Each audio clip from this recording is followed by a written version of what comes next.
특징들에 대해서 애착을 가져야 되죠.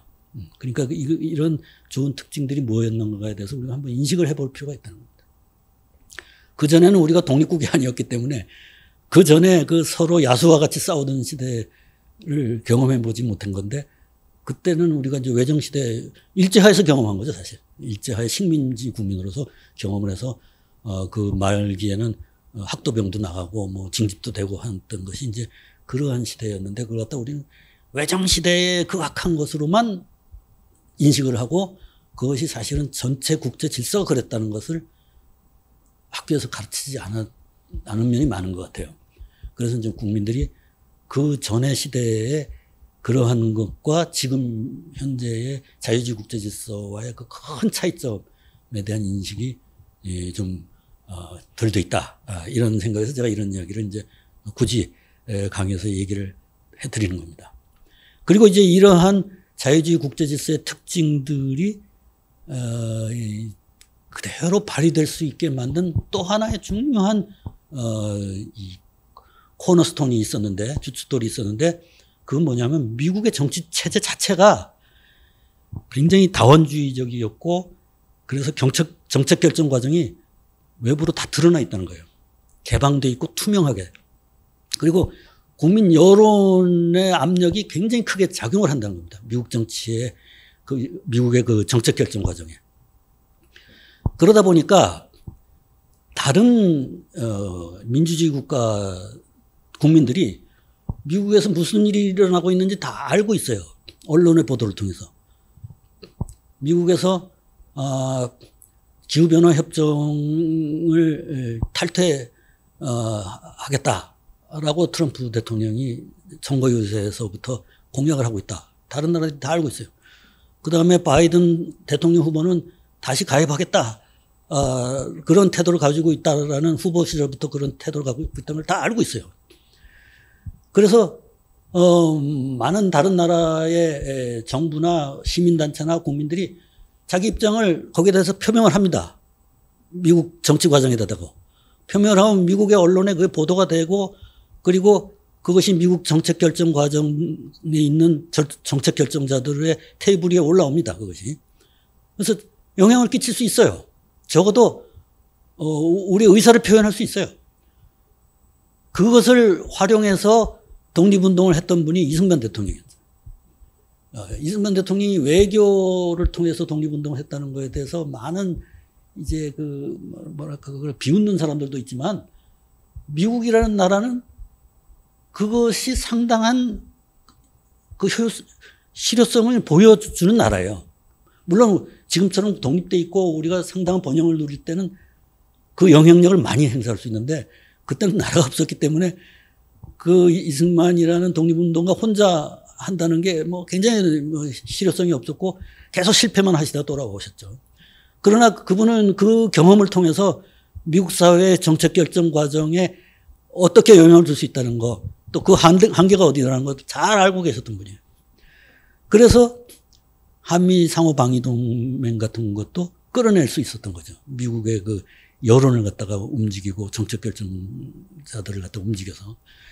그래서 다른 나라들이 미국이 자기에 보여서 국력으로 압도적으로 큰 강국임에도 불구하고 안심을 하고 미국과 같이 같은 동맹국가에서 국가로서 주권까지 서로 공유하고 이렇게 할 수 있는 이유가 미국의 정책 결정 과정에 우리가 접근할 수 있다라는 걸 알고 있기 때문에 그런 겁니다. 그렇게 이제 비교를 해보면 중국 같은 경우는 참 반대죠. 이게 뭐 공산당이 비밀스러운 회의에서 모든 것이 결정이 되고 그 다음에 언론이나 이렇게 드러나는 거는 그것의 어떤 지시에서 만들어진 뭐 현상, 연출된 뭐 액션에 불과한 것들이 대부분이잖아요. 그러니까 자기네 나라 사람들도 모르죠. 자기네 지도자들이 어떤 과정으로 정책 결정을 하는지를. 그러니까 중국이 우리가 이제 신형 대국이다. 그러니까 우리도 우리 주변의 나라들에 대해서 지도력을 가지고 우리가 이 질서를 끌고 나가겠다. 이렇게 얘기를 하면 그 주변 국가들이 공포에 질리는 거예요. 저 나라가 도대체 어느 쪽으로 이 힘을 가지고 우리를 끌고 나갈지를 알 수가 없는 거예요. 그 힘을 어떤 식으로 행사할지. 특히 이제 뭐 신장, 위구르, 뭐 티벳 뭐 이런 데서 하는 행동을 보면 그 소수 민족을 완전히 뭐 문화부터 말살해 버리잖아요. 지금 저 뭡니까 내몽골도 그렇고. 근데 그 사실은 자기네 땅이지도 아니었잖아요 원래. 그 청나라가 가갖고 그거 다 복속시킨 거지 만주족에 가서. 근데 그런 식으로 하면 뭐 앞으로 뭐 주변 나라들을 다 이렇게 복속시킨 다음에 그렇게 민족을 없애버릴 수도 있는 이런 문제에 대해서 우리는 누구나 공포를 느끼게 되죠. 중국이 하는 행동을 보면.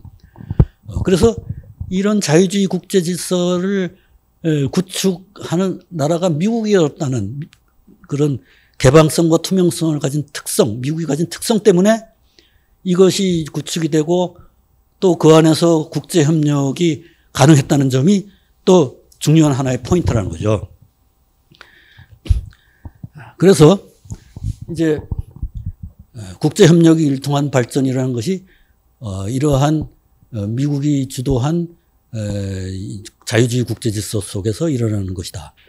그리고 국제질서라는 건 원래부터 자유주의 국제질서가 있었던 것이 아니고 이것은 2차 세계대전 이후에 특징적으로 만들어진 질서였다라는 걸 말씀을 드렸습니다. 그 다음에 이제 한 가지 오늘 마지막 주제가 될 것 같은데 중요한 포인트는 그러면 국제협력을 통한 발전은 이 자력갱생의 발전과 무엇이 다른가 이 문제입니다. 아까 제가 말씀을 좀 힌트를 드렸는데 자력경쟁에 의한 발전은 농촌을 착취하고 굉장히 그 처참한 과정을 권력투쟁, 계급투쟁 이런 것을 겪게 된다라는 말씀을 드렸지 않습니까?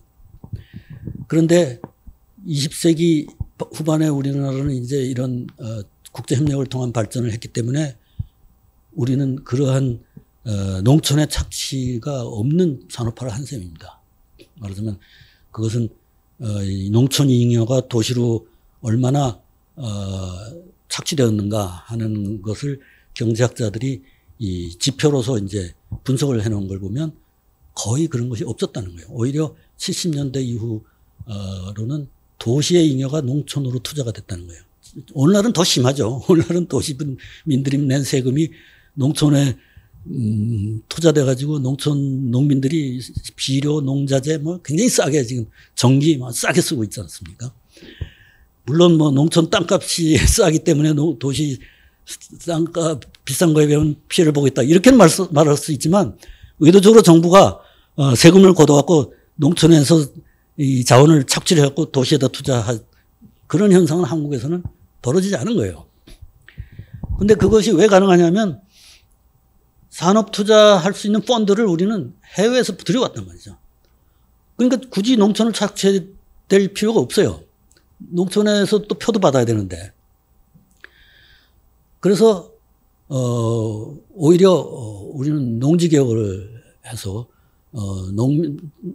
경장 농민들이 이 지주에게 지대를 바치는 그런 일로부터 해방시킨 상태에서 이 근대화를 했고, 그 다음에 산업화 초기 잠깐을 지나고 나서부터는 오히려 도시에서 모은 세금을 가지고 농촌에다가 농촌 발전에 투자를 했던 것이 이제 새마을운동이나 이런 것에 공적으로 나타나고 그 이중고가제도 실시하고 그랬잖아요. 그러한 나라였는데 이것은 20세기 후반기에만 가능했던 발전 방법이었어요. 그 이전에는 어느 나라도 그렇게 한 나라가 없어요. 미국만이 막 거대한 서부에 넓은 들판이 있었기 때문에 이러한 착취에서 벗어날 수 있었고 다른 나라들은 다 농촌의 착취를 통해서 산업화를 했다는 거죠. 영국의 경우에는 엔클로저 무브먼트가 있었잖아요. 그러니까 엔클로저 무브먼트. 이 농가를 이 펜스를 쳐가지고 농민들을 경장 농민들을 다 쫓아내버리고 거기다가 양을 쳤잖아요. 양을. 그러면 쫓겨난 농민들은 어떻게 돼요? 쫓겨난 경장 농민들은 그 사람들은 무산자가 되는 거예요. 무산자. 막스가 얘기하는 무산자가 바로 막스는 사실 그걸 보고 쓴 거예요. 무산자가 거기에 탄생을 해가지고 무산자가 뿔뿔이 가족들도 뿔뿔이 흩어져갖고 도시로 나가서 도시 노동자가 되거나 농촌의 노동자가 되거나 이렇게 해서 영국이 최초의 산업화를 한 거예요. 그러니까 굉장한 인노베이션이 일어난 건 사실이지만 그 과정에서 비참한 농민들의 현상들이 일어난 거죠. 그리고 나서 영국의 이 발전 과정을 보면 이 계급의 그 분리가 분명히 일어납니다. 물론 뭐 영국은 귀족제도 이런 것들이 그대로 살아있는 그러한 독특한 세제도 갖고 있었지만 이렇게 해서 만들어진 최하층 계급이 하나의 계급으로서 노동자 계급으로서의 이 정치적인 주체가 되고 이렇게 되는 걸 보고서 이제 막스가 그걸 쓴 거죠. 그다음에 일본 같은 경우는 또 독일도 마찬가지고 전통 지주가 소작인들을 갖다 가혹하게 착취하는 그런 시스템을 그대로 유지를 하고 산업화를 했잖아요. 그러다 보니까 농촌의 경장 농민들, 소작인들이 너무나 생활이 어려워서 소작민의 자식들이 군대 가면은 밥도 먹을 수 있고 잠잘 수도 있고 옷도 얻어 입을 수 있고 해서 행복했다. 그래서 일본의 끊임없는 그 전쟁의 그 징병 자원이 농촌에서 끊임없이 공급됐다는 겁니다. 농촌에서. 그 너무나 괴로운 농촌 생활에서 벗어나기 위해서. 독일도 이제 융커 하에서 프로시아의 그 농민들이 그랬고요. 그래서 이제 미국, 아이젠은, 뭡니까,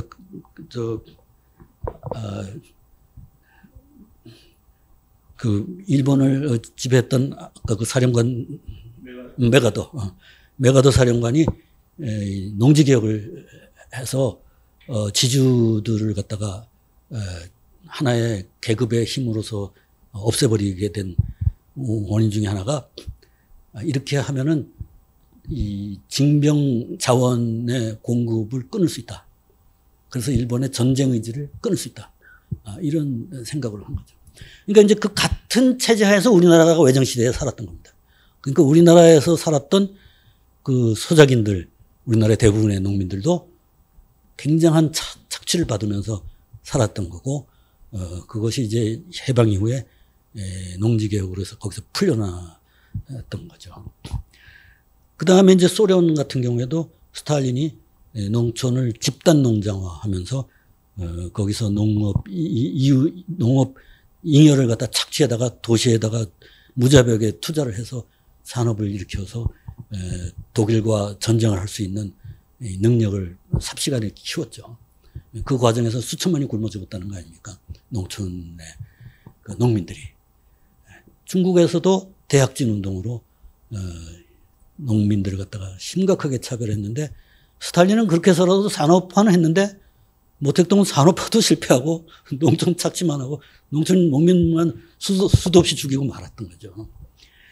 이렇게 이제 그 이전까지 20세기 이전까지의 산업화 과정은 처참한 농민들에 대한 착취가 동반되는 그러한 발전에서 아주 그 이 흑백이 같이 공존하는 양면성이 있는 그러한 발전을 해왔던 것인데 우리나라의 경우에는 다른 나라의 식민지화 됐다는 거는 불행이었지만 그 이후에 국제협력이 그걸 통한 발전이 가능한 환경을 맞았다는 것은 다행이었고 또 그것을 활용할 수 있었다는 것 아주 초기부터 그렇게 해서 한국의 발전이 되었기 때문에 지금에 와서 한국이 뭐 태어날 때부터 무슨 뭐 점령군과 무슨 친일파에 의해서 잘못 만들어진 나라다 이런 이야기를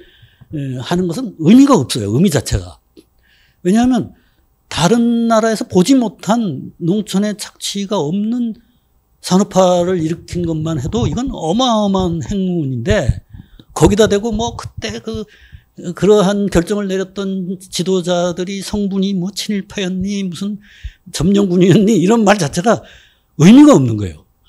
근데 실제로 또 그 사람들이 점령군이나 무슨 우리를 착취하고 하려 들어온 점령군도 아니었고 또 친일파들도 아니었고 대부분이 해외에서 들어온 그 독립운동 지도자들이 처음에 내각을 다 장을 맡아가지고 또 국회의장 뭐 대법원장 뭐 다 외정시대 그 일본의 점령에 대해서 반대하는 활동을 하던 그런 사람들로서 정부가 짜여져 있었고 또 미국에서 일본과의 무역을 빨리 개방해라 라는 압력이 무지하게 들어오는데도 불구하고 이승만 대통령을 그걸 듣지 않고 끝까지 저항을 했잖아요. 이제 나중에 박정희 대통령 때 들어와서 이제 한일 무역 관계를 정상화했지만 그 저항을 했던 게 왜 그랬습니까? 이승만 대통령은 지금 투면은 일본에게 종속된다. 지금보다 우리가 빨리 더 많은 기술과 역량을 키운 다음에 개방을 해야 된다. 라고 생각을 했기 때문에 그 미국의 압력을 견디면서 개방을 안 했던 거예요. 그러니까 그 사람들이 절대로 종속적인 어떤 식민지적인 생각을 갖고 있던 사람들이 아니고 철저한 민족주의자들이었단 말이죠. 그리고 실제로 이승만 대통령 전 통치하에 미국이 많은 원전 물자를 지원했잖아요. 그걸 가지고 또 이제 그 소비 물자를 다 막 미국으로부터 얻어다가 국민들한테 민심을 얻어갖고 자기 대통령직만 자꾸 연장을 하고 나라의 산업은 피폐해간다 이런 또 비판들을 많이 했죠. 이승만 대통령 당시에. 그런데 실제로 정부의 구체적인 문서들을 갖다가 조사를 해보면 그게 아니고 그 당시에 미국은 원조를 주는 입장이었고 우리는 받는 입장이었으니까 모든 경제정책 결정에 미국이 같이 협의를 해서 했는데 이승만 정부는 소비재를 주지 말고 산업 건설재를 달라 이렇게 계속 주장을 하고 미국 대통령은 미국 정부는 한국은 그거 줘봐야 그 부정부패만 쌓든다. 제대로 그걸 운영할 인력이 없다 지금 산업을 운영할. 그러니까 지금은 먹을 식량도 없고 입을 옷도 없으니까 소비재를 가지고 학교를 가서 공부를 해서 경험을 쌓은 다음에 그 다음에 산업 건설을 해라. 이런 이제 주장이었어요. 그러니까 뭐 종속시키겠다 이런 생각이 있는 게 아니고. 그런데 나중에 이제 지금 와서 보니까 이승만 대통령의 정부는 그렇게 주는 소비재도 어떻게든지 빼돌려가지고 산업 건설을 막 했고 또 그럼에도 불구하고 대부분 소비재로 들어오니까 국민들이 다 그걸로 먹고 살으면서 부모들이 학교를 다 보냈어요, 애들을.